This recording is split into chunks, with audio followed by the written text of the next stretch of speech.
Buenos días, hermanos. Yo no sé cuántos de ustedes han notado que yo soy muy malo para tener buenas ilustraciones. De hecho, esta es una lucha constante entre David y yo. Ya las tensiones han bajado, pero David siempre me pedía que yo comenzara con una ilustración. Y es que yo soy muy malo buscando ilustraciones. Él es bueno, yo soy malo. A mí siempre se me da mejor hacer un recuento de todo lo que hemos visto hasta el momento, pero las ilustraciones no son lo mío, como decimos en buen cubano. Pero esta semana me he pasado toda la semana pensando en una ilustración para el sermón de esta mañana. Y como ustedes, si son un poquito habilidosos, pueden darse cuenta, por muchas ilustraciones que he pensado, al final del día me he dado cuenta de que ninguna de las que he pensado encaja totalmente con una buena ilustración para introducir este sermón. Pensé en ponerle una ilustración acerca de dinero falso y dinero verdadero, pero esta ilustración no iba a ser buena para este sermón. Pensé en ponerle una ilustración acerca de qué tal si usted tuviese dinero que fue válido en los años 50 y llegara a algún lugar a pagar con él. Pero después recordé que tenemos a alguien en la congregación que es coleccionista y me iba a decir que a él sí le interesaba ese dinero y que para él sí tenía mucho valor. Pues entonces decidí mejor hacer lo que casi siempre hago y dejar a un lado las ilustraciones. Así que, mis hermanos, desde el capítulo 5 del libro de los Hebreos, de la carta a los Hebreos, el autor ha estado trayendo un argumento a su audiencia. Y este argumento tiene que ver con la superioridad del sacerdocio de Cristo sobre el sistema de leyes levíticas o del Antiguo Testamento. El autor está mostrándole a esta comunidad hebrea que está siendo tentada, está siendo empujada a regresar a este antiguo sistema de ritos, leyes y sacerdocio y apartarse de la fe, del evangelio que ellos han escuchado y en la cual están caminando. El autor está trayendo a Jesús ahora, a partir del capítulo 5, como un sumo sacerdote que es más grande que todo lo que el sacerdocio levítico podía representar o implicaba. Él está diciendo de que Jesús como sumo sacerdote es alguien que es inigualable, que solamente el antiguo sacerdocio era una sombra del sacerdote perfecto que Dios iba a levantar y que este sacerdote es Jesús.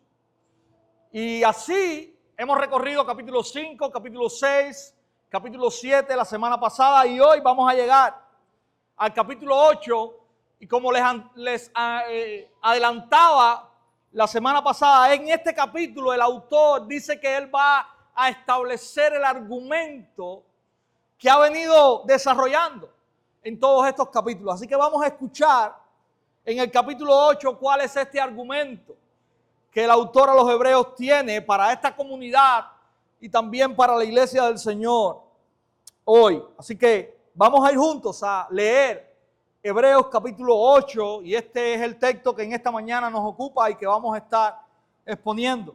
Si usted tiene a mano ya el pasaje de la Escritura, nos ponemos en pie y leemos la palabra del Señor.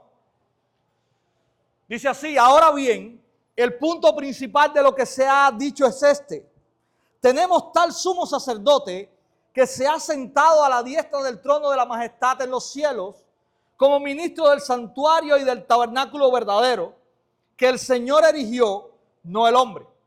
Porque todo sumo sacerdote está constituido para presentar ofrendas y sacrificios, por lo cual es necesario que este sumo sacerdote también tenga algo que ofrecer. Así que si él estuviera sobre la tierra, ni siquiera sería sacerdote, habiendo sacerdotes que presentan las ofrendas según la ley, los cuales sirven a lo que es copia y sombra de las cosas celestiales, tal como Moisés fue advertido por Dios cuando estaba a punto de erigir el tabernáculo. Pues, dice él, haz todas las cosas conforme al modelo que te fue mostrado en el monte. Pero ahora Jesús ha obtenido un ministerio tanto mejor, por cuanto Él es también mediador de un mejor pacto establecido sobre mejores promesas. Pues si aquel primer pacto hubiera sido sin defecto, no se hubiera buscado lugar para el segundo. Porque reprochándolos, Él dice, miren que vienen días, dice el Señor, en que estableceré un nuevo pacto con la casa de Israel y con la casa de Judá. No como el pacto que hice con sus padres el día que los tomé de la mano para sacarlos de la tierra de Egipto. Porque no permanecieron en mi pacto y yo me desentendí de ellos, dice el Señor. Porque este es el pacto que yo haré con la casa de Israel después de aquellos días, dice el Señor. Pondré mis leyes en la mente de ellos y las escribiré sobre sus corazones. Yo seré su Dios y ellos serán mi pueblo. Y ninguno de ellos se enseñará a su conciudadano, ni ninguno a su hermano, diciendo, conoce al Señor, porque todos me conocerán, desde el menor hasta el mayor de ellos. Pues tendré misericordia de sus iniquidades, y nunca más me acordaré de sus pecados. Cuando Dios dijo, un nuevo pacto, hizo anticuado al primero, y lo que se hace anticuado y envejece, está próximo a desaparecer. Padre, aquí está tu palabra. Nosotros queremos en esta mañana ser edificados por ella y ver la grandeza de este gran sumo sacerdote que tú has establecido sobre tu pueblo. Te pedimos que tú nos ayudes, Señor, a mirar su suficiencia, su autoridad, su poder, su ministerio, su obra consumada. Y cómo, Señor, todo lo demás sucumbe ante la obra que tú has hecho por medio de Cristo Jesús. Rogamos que tu palabra, Señor, pueda ser expuesta fielmente. Nosotros descansamos en su poder, descansamos en su suficiencia y reconocemos también, Señor, que somos débiles e insuficientes. Es por eso que tú recibes toda la gloria, Señor. Oramos en el nombre de Cristo. Amén. Hermanos, la verdad que creemos que el autor de Hebreos está trayendo en este pasaje es la siguiente. Cristo es el perfecto sumo sacerdote, mediador de un mejor pacto. Cristo es el perfecto sumo sacerdote, mediador de un mejor pacto. Y vamos a ver este pasaje en dos secciones. En la primera de ellas vamos a estar viendo los versículos del 1 al 5, donde se nos muestra a Cristo como el perfecto sumo sacerdote. Y si usted llega al versículo 1, usted se va a dar cuenta de lo que hemos estado hablando desde la semana pasada. Nosotros cuando vamos a los talleres de exposición bíblica, cuando estamos los sábados en los talleres de lo que hemos llamado expositores antiespíritus, sabemos que para poder nosotros traer la palabra, exponer la palabra con fidelidad, nosotros necesitamos hacer un buen trabajo de interpretación, en primer lugar. Pero después nosotros necesitamos hacer un buen trabajo de reflexión teológica. Nosotros necesitamos entender cómo esa palabra fue entendida por aquellos que la recibieron en primer lugar, pero antes de traerla nosotros hoy necesitamos también ver cómo esa palabra cobra luz a través de la historia de la redención y del evangelio de Jesucristo. Bueno, pues parece que el autor de Hebreos es un buen maestro de exposición bíblica, porque precisamente lo que él comienza haciendo en el versículo 1 es declarando cuál es su argumento, cuál es esa verdad que él quiere traer a su audiencia. Y básicamente todo lo que hemos visto en Hebreos es cómo este autor está tomando el Antiguo Testamento y lo está llevando a una audiencia neotestamentaria a la luz de la cruz de Cristo. Lo que el autor ha estado haciendo y lo que él va a seguir haciendo es que él está trayendo y está poniendo a Cristo en alto y está diciendo todo lo anterior es una sombra que apunta a un solo lugar. Y este lugar hacia donde apunta todo esto es Cristo. Y básicamente él comienza estableciendo este argumento. Y él está diciendo que el argumento es que hay un sumo sacerdote. La audiencia hebrea tiene un sumo sacerdote que se ha sentado a la diestra del trono de la majestad en los cielos como ministro del santuario y del tabernáculo verdadero que el Señor erigió, no el hombre. Y hay algunos aspectos que él está trayendo en este principio de su argumento. Y probablemente él redacte su argumento más grande de lo que nosotros lo redactamos comúnmente, ¿verdad? Porque yo creo que todo lo que él está diciendo en el capítulo 8 es parte de ese argumento grande que él está definiendo. Pero él comienza dejándonos esto. Él está hablando a Jesús, de Jesús, que es el sumo sacerdote que está en un lugar y en una posición con un ministerio que es mayor a cualquier ministerio del Antiguo Testamento. Y si nosotros podemos desmenuzar un poquito esto para explicar, lo primero que él dice acerca de Jesús es que está sentado a la diestra del trono de la majestad en los cielos. Y esta oración implica muchísimas cosas. En primer lugar, él está viendo a este gran sumo sacerdote que no es para nada un sumo sacerdote débil como aquellos que eran levantados en la ley mosaica, sino que está viendo a Jesús, quien es este sumo sacerdote que está nada más y nada menos que sentado a la diestra del trono de la majestad de Dios. Él está viendo un sumo sacerdote que no muestra signo de debilidad, sino que es un sumo sacerdote que tiene toda autoridad para sentarse en el lugar donde está. Mis hermanos, esta no es la primera vez que el autor de Hebreos usa esta frase. Cuando él está en el capítulo 1 comenzando su carta y él está hablando de esa majestad que el Hijo de Dios tiene y cómo él es superior a los ángeles, en el versículo 3 él dice: Él es el resplandor de su gloria y la expresión exacta de su naturaleza, y sostiene todas las cosas por la palabra de su poder. Después de llevar a cabo la purificación de los pecados, el Hijo se sentó a la diestra de la majestad en las alturas. Mis hermanos, el autor de Hebreos nos está diciendo que Jesús se sentó en este lugar después de haber hecho algo.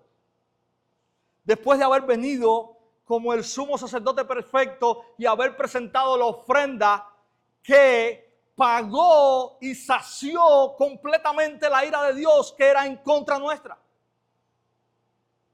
Si usted recuerda conmigo, Jesús en la oración sacerdotal de Juan 17, él está diciendo: Padre, yo he terminado la obra que me diste para hacer.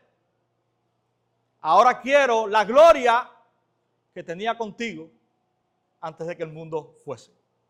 Y en ese lugar de gloria, mis hermanos, es donde el autor de Hebreos nos está diciendo que nuestro gran sumo sacerdote está. Y esta es la gloria que el autor de Hebreos nos está diciendo que nuestro gran sumo sacerdote tiene. Cosa que ningún sumo sacerdote terrenal de la orden levita podía ostentar. Debilidad contra autoridad, grandeza, suficiencia. Ese es el primer contraste que el autor de Hebreos está haciendo. Lo otro interesante que dice el autor de Hebreos es que él se ha sentado. Y mis hermanos, puede ser que usted cuando escuche esta oración no le cause no le llame mucho la atención. Pero cuando usted contrasta la obra de Cristo como sumo sacerdote y la obra de los sacerdotes del Antiguo Testamento, es completamente diferente. Cristo está sentado, y este sentado tiene que ver con algo que ya el autor de Hebreos nos dijo en el capítulo 4. Cristo ha terminado su obra. Sin embargo, cuando usted va al Antiguo Testamento y ve el trabajo y el ministerio de los sacerdotes terrenales, ellos tienen vez tras vez que ofrecer los mismos sacrificios por sus propios pecados y por los pecados del pueblo. El obrar del sumo sacerdote del Antiguo Testamento no descansa, no para. Sin embargo, Cristo ha terminado su obra. Ustedes y yo podemos recordar las palabras de Jesús en la cruz, cuando dijo al Padre antes de morir: consumado es. Todo está hecho. Mis hermanos, nuestro gran sumo sacerdote está en una posición de una obra que ha sido consumada. Ha habido un sacrificio que ha sido perfecto, que ha sido para siempre, que ha bastado, que ha saciado la ira de Dios y que no tiene necesidad de repetirse. Cristo ha descansado en ese sentido, cosa que nunca han podido o pudieron hacer los sacerdotes del Antiguo Testamento. Mis hermanos, otra de las cosas que implica esta oración es que Cristo como sumo sacerdote está sentado al lado de Dios Padre. Y este sentarse al lado de Dios Padre también es completamente diferente a lo que los sacerdotes del Antiguo Testamento podían hacer. Cuando un sacerdote o un sumo sacerdote en el Antiguo Testamento entraba a la presencia de Dios, representada en el lugar santísimo, ellos entraban con temor y temblor. Y habían dos elementos importantes que ellos debían usar cuando entraban allí.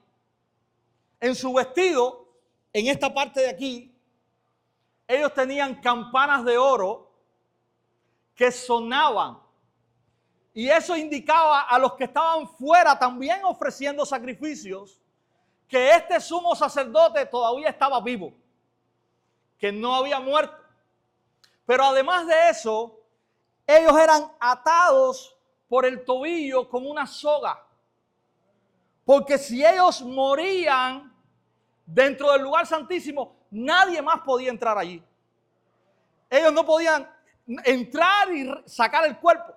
Sencillamente tenían que tomar la soga y alarle hacia afuera, porque nadie tenía permitido entrar a ese lugar.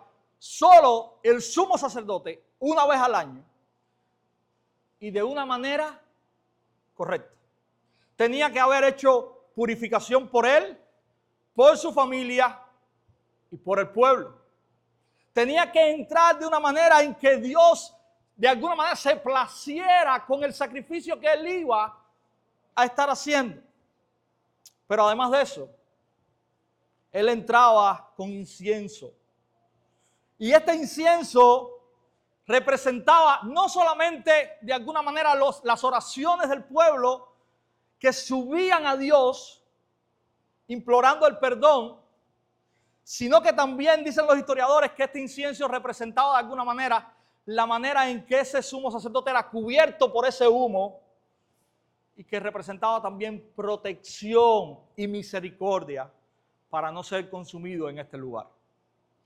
Sin embargo, tenemos la imagen de Jesús, aquel que está sentado sin temor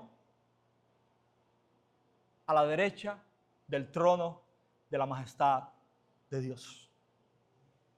No en un tabernáculo o en un lugar santísimo hecho por manos de hombres, sino en la misma presencia de Dios.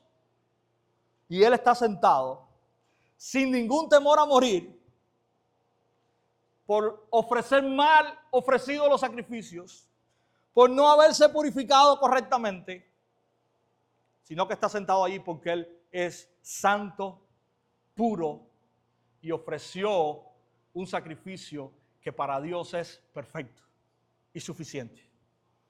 Así que de esta manera, el autor de Hebreos, en una simple oración con pocas palabras, nos está describiendo cómo Jesús es este gran sumo sacerdote que es superior a todo el sacerdocio levítico.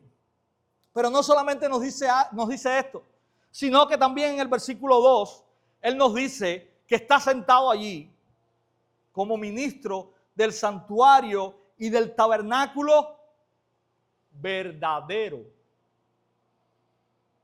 Y dice que el Señor erigió, no el hombre. Él nos está diciendo que Jesús es el ministro del verdadero santuario, y el santuario representaba, mis hermanos, el lugar que Dios había establecido como centro de adoración para su pueblo. En un momento fue el tabernáculo, después del Éxodo. En un momento, con Salomón, fue el templo. Y el santuario era donde el pueblo iba a adorar a Dios. El santuario era también donde los sacerdotes oficiaban. Había atrios, había un lugar santo y estaba también el lugar santísimo. Dice el autor de Hebreos que ese santuario y ese tabernáculo, ese lugar de adoración del Antiguo Testamento, el de la tierra, no es el verdadero. Y la palabra que se usa no es que sea falso el que ellos estaban usando, porque Dios mismo se los dio, sino que no es el definitivo y final. Y aquí también hay una sombra de lo que es el verdadero. Qué interesante. Cuando nosotros llegamos al final de Apocalipsis y estuvimos allí hace unos meses, y vamos al capítulo 21, escuchamos estas palabras en el verso 3. Entonces oí una gran voz que decía desde el trono: el tabernáculo de Dios está entre los hombres, y Él habitará entre ellos, y ellos serán su pueblo, y Dios mismo estará entre ellos. El autor de Apocalipsis, Juan, está ahora mirando lo que el autor de Hebreos llama el verdadero santuario y el verdadero tabernáculo, donde ya no hay un sacerdote humano débil que tenía que morir, sino donde Dios nada más y nada menos ha puesto a su propio Hijo como ministro y sacerdote de ese tabernáculo. Aquel que es suficiente para ministrar en él por siempre, aquel que no necesita sucesor humano, aquel que puede por sus méritos hacerlo y obrar como ese gran sumo sacerdote que es el que su pueblo more finalmente en la presencia de Dios por siempre. Qué interesante. En el Antiguo Testamento, quien entraba a la presencia de Dios no era el pueblo. Quien entraba a la presencia de Dios era el sumo sacerdote. El lugar santísimo estaba restringido. Ahora, en este tabernáculo verdadero y en este santuario verdadero en el cielo, el Hijo de Dios, nuestro gran sumo sacerdote, ha hecho posible que nosotros podamos entrar a la presencia de Dios. Y que nosotros, como el pueblo santo, por la obra de nuestro sumo sacerdote, pueda, sin temor a la muerte también, acceder a Dios y vivir con Él por siempre. Y no voy a abundar mucho más ahí, porque tenemos Hebreos 9, tenemos Hebreos 10. Así que si usted escucha a David la semana que viene repetir algo de lo que yo dije, fue que yo me metí donde él tenía que estar. No es que él está repitiendo por gusto. ¿Ok? Entonces, mis hermanos, esto es lo que el autor de Hebreos nos está poniendo de frente en los primeros 2 versículos. Y él hace un contraste ahora. Versículos 3, 4, 5, él habla acerca de cuál es la función del sumo sacerdote. Y ahora comienza a hablar acerca de los sumos sacerdotes terrenales. Y él dice que todo sumo sacerdote está constituido para presentar ofrendas y sacrificios, por lo cual es necesario que este sumo sacerdote también tenga algo que ofrecer. Él está diciendo, esta es la función de los sacerdotes o de los sumos sacerdotes terrenales. Es necesario que este nuestro tenga algo que ofrecer. Continúa el versículo 4 diciendo algo interesante. Así que si él estuviera sobre la tierra, ni siquiera sería sacerdote. Habiendo sacerdotes que presentan las ofrendas según la ley, los cuales sirven a lo que es copia y sombra de las cosas celestiales, tal como Moisés fue advertido por Dios cuando estaba a punto de erigir el tabernáculo. Pues dice él, haz todas las cosas conforme al modelo que te fue mostrado en el monte. En primer lugar, mis hermanos, nuestro sumo sacerdote no solamente tuvo algo que ofrecer, sino que ese algo que ofrecer que tuvo fue él mismo. Y el autor de Hebreos dice muy atinadamente, si él estuviera con nosotros ya no sería sacerdote. ¿Por qué? Porque ya no hay necesidad más de un sacerdocio como el sacerdocio que estos hermanos hebreos estaban siendo empujados a obedecer. Porque Cristo se ofreció una vez y para siempre. Ya no es necesario tal sacerdocio. Y eso es lo que el autor de Hebreos nos está llamando, porque solamente es copia y sombra. ¿De qué? Del sacerdocio perfecto de Cristo. Quien es sacerdote para siempre y quien se ofreció una vez y para siempre por nuestros pecados. Y termina el autor de Hebreos aquí en esta sección recordando las palabras que Dios le dice a Moisés cuando termina de darle todas las órdenes de cómo ellos tenían que hacer el tabernáculo. Y yo les recomiendo que para esta sesión que nos resta, capítulo 9, capítulo 10, usted se lea Éxodo 25 hasta el 30. Y ahí están todas esas cosas. Y usted va a poder aprender un poquito acerca de lo que está hablando el autor de Hebreos en estos capítulos. Y de qué él está contrastando. Toda esta ley en cuanto a los sacerdotes y en cuanto a la adoración del Antiguo Testamento y en cómo Cristo es perfecto y mayor que todas estas cosas. Mis hermanos, Cristo es nuestro sumo sacerdote perfecto y suficiente. Debemos descansar completamente en su obra como aquel que completó nuestra salvación. Dios nos proporcionó el sumo sacerdote perfecto, el cual ofrece una ofrenda perfecta, que es el mismo, y que no necesita continuar haciéndolo, pues su ofrenda fue completamente suficiente para saldar una vez y para siempre todas nuestras culpas, todos nuestros pecados. Él es el sumo sacerdote que necesitábamos. Hermanos, Cristo es el sumo sacerdote que oficia en el verdadero lugar donde un día todos nosotros adoraremos al Padre y al Hijo por la eternidad. Este es un recordatorio de que nosotros estaremos adorando a Dios, ya no en un tabernáculo o en un templo erigido por seres humanos. Y ahora estamos reconstruyendo este lugar donde comúnmente nos reunimos, pero este no es el lugar, mis hermanos. El lugar es en ese santuario y en ese tabernáculo en los cielos, junto a Dios y junto a su Hijo, nuestro gran sumo sacerdote. Ese es nuestro lugar. Ese es el santuario verdadero en el que Dios mismo se hace presente y en el cual nosotros estaremos con Él sin interferencia para disfrutar de la vida eterna que Jesús ganó por y para nosotros. Hermanos, esta suficiencia de Cristo como sumo sacerdote nos recuerda que no hay ritos que no hay mediaciones humanas o prácticas legalistas que nos acerquen a Dios. Porque Cristo lo hizo como sumo sacerdote. No dependemos de ofrendas ni de rituales. Dependemos única y exclusivamente de Cristo.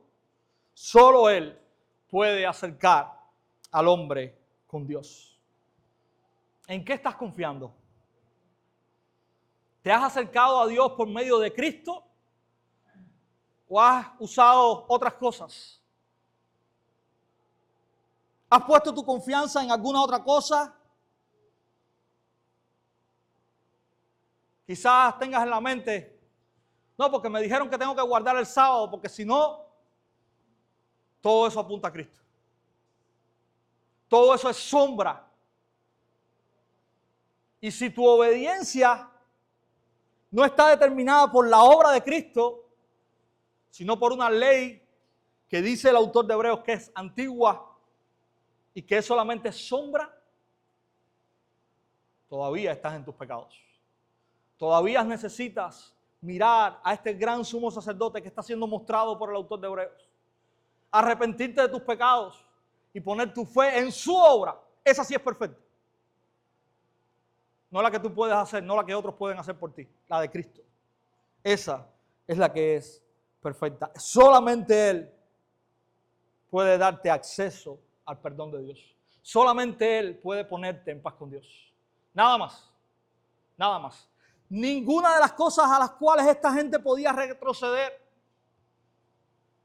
podían satisfacer a Dios. Solo Cristo. Y eso es lo que el autor de Hebreos está mostrando aquí. En segundo lugar, mis hermanos, versículos del 6 al 13, Él nos está llevando a mirar a Cristo, quien es mediador de un mejor pacto. Y en los versículos del 6 al 7, Él nos está también trayendo un contraste. Él nos dice, pero ahora Jesús ha obtenido un ministerio tanto mejor, por cuanto Él es también el mediador de un mejor pacto, establecido sobre mejores promesas. 3 veces la palabra mejor en un solo versículo. A algo nos está queriendo apuntar. Pues si aquel primer pacto hubiera sido sin defecto, no se hubiera buscado lugar para el segundo. Mis hermanos, el autor de Hebreos nos está llevando a mirar a algo mejor. Y yo quiero hacer un paréntesis aquí, porque se me pasó el domingo anterior, cuando estábamos haciendo el contraste que el autor de Hebreos está haciendo entre el sacerdocio levítico y el sacerdocio del orden de Melquisedec. Mis hermanos, la intención del autor de Hebreos no es decir lo antiguo no sirve o lo antiguo no es válido. El autor de Hebreos lo que está llevando a esta comunidad hebrea y a nosotros hoy es saber la superioridad de ese mejor pacto, de ese mejor sacerdote y de esas mejores promesas. El antiguo pacto y todo el antiguo sistema tenía su valor. Dios lo ha establecido, Dios estableció las leyes, Dios estableció los sacerdotes, Dios estableció la manera en que su pueblo podía encontrarse con Él y recibir el perdón por sus pecados. Pero esto solamente era una sombra de lo que había de venir.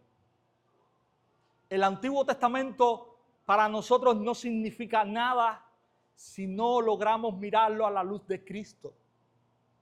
Y es lo que el autor de Hebreos está haciendo. Él nos está exponiendo a la realidad de que todas estas cosas solamente son sombras de algo mejor, de algo perfecto, de algo superior. Y eso es lo que ahora va a continuar haciendo el autor de Hebreos. No está diciendo esto no sirve para nada, no.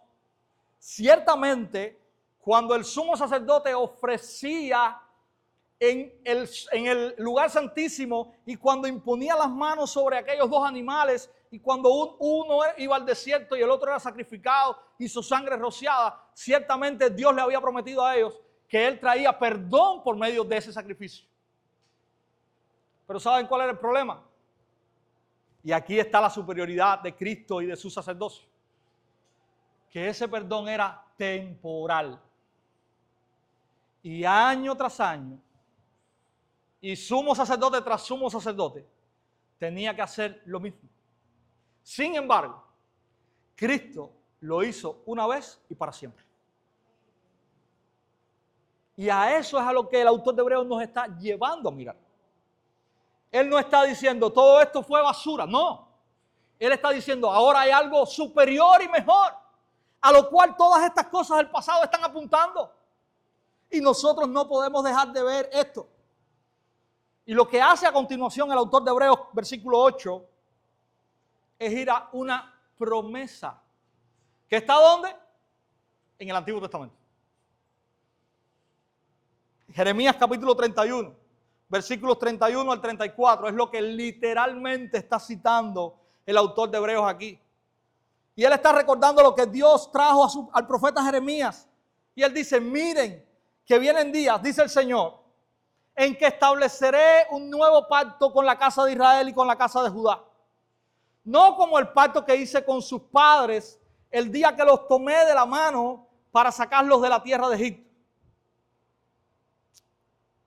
Porque no permanecieron en mi pacto.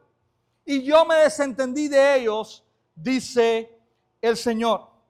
Mis hermanos, lo primero que está recordando el autor de Hebreos es que en este primer pacto, en este antiguo pacto, el pueblo podía o no permanecer. Y Dios se desentendía de los rebeldes. Si usted estudia el Antiguo Testamento, usted puede ver desde el Éxodo cómo hay un pueblo que es dejado en el desierto. Ellos se rebelaron contra Dios, Dios los abandona en el desierto y les dice, toda esta generación va a morir aquí. No va a llegar a la tierra prometida. Y el autor de Hebreos en el capítulo 3 nos está recordando eso. Pero en toda la historia del Antiguo Testamento, usted va a ver un pueblo rebelde y a un Dios que está juzgando severamente a ese pueblo. A un pueblo que no se doblega ante la ley de Dios. Y esa era una de las cosas que también el antiguo pacto tenía. No importa el pacto y la ley, este pueblo no permaneció y Dios se desentendió de ellos. Lo está diciendo claramente Jeremías. Dios lo está diciendo al profeta Jeremías. Y yo me desentendí de ellos, dice el Señor. Pero, versículo 10. Porque este es el pacto que yo haré con la casa de Israel después de aquellos días, dice el Señor. Pondré mis leyes en la mente de ellos y las escribiré sobre sus corazones. Yo seré su Dios y ellos serán mi pueblo. Y ninguno de ellos enseñará a su conciudadano, ni ninguno a su hermano diciendo, conoce al Señor, porque todos me conocerán, desde el menor hasta el mayor de ellos. Y esta es una marca de este nuevo pacto que Dios va a establecer. Este es un pacto que tiene que ver con una transformación interior. Dios va a cambiar el corazón y la mente de su pueblo. Y dice que Él va a establecer una relación íntima e indisoluble con ellos. Mis hermanos, esto pone de manifiesto que ahora Dios va a tomar lo exterior, la ley, y la va a plantar en la mente y en el corazón de su pueblo. Ya no va a ser algo externo, sino que este nuevo pacto tiene que ver con una transformación interior en el pueblo. Dice que esta obra que Dios va a hacer trae una asociación entre el pueblo y Dios, que ahora es indisoluble. Ya no va a haber en ese pueblo rebeldes que se van a perder. Ya no va a haber más la frase en ese pueblo, bajo ese nuevo pacto, donde Dios dice, yo me desentendí de ellos. Porque Dios mismo va a obrar en el interior de su pueblo y los va a transformar. Mis hermanos, Dios va a regenerar a su pueblo. Y esta es una obra que solamente Dios por medio de su Espíritu Santo hace. Y esta es una promesa del nuevo pacto.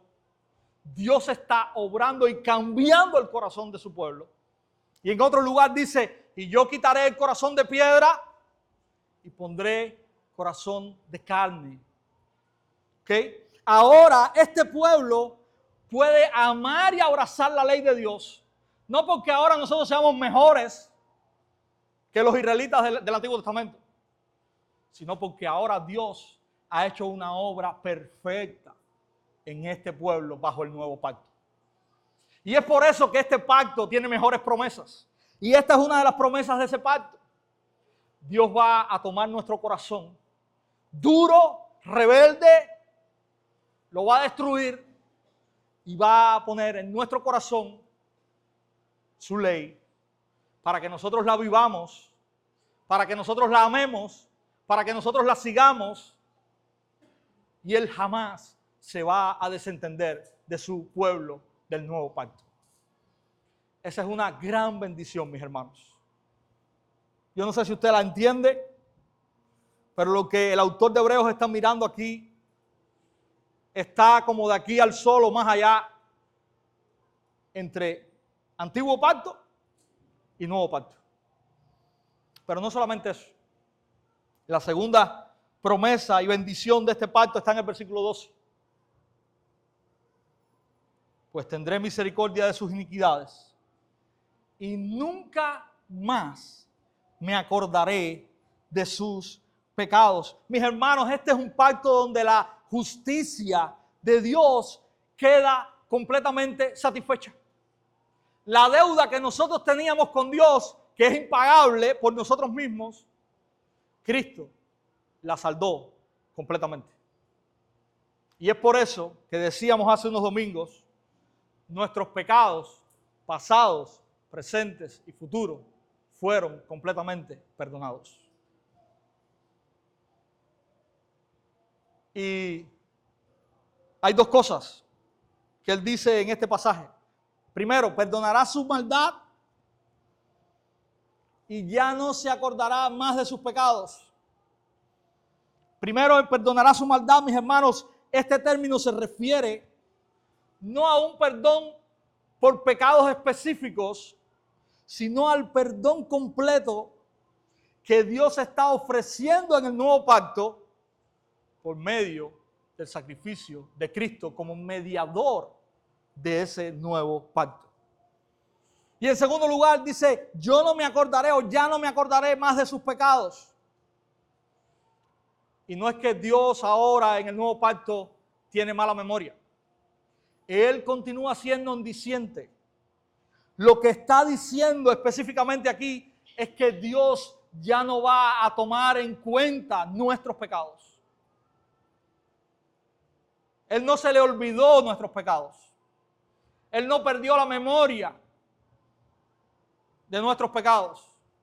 Sencillamente Dios decidió soberanamente no tomar en cuenta nuestros pecados. Porque cuando Cristo fue a la cruz, Cristo pagó por ellos. Y Dios, como juez justo, no castiga dos veces el mismo pecado.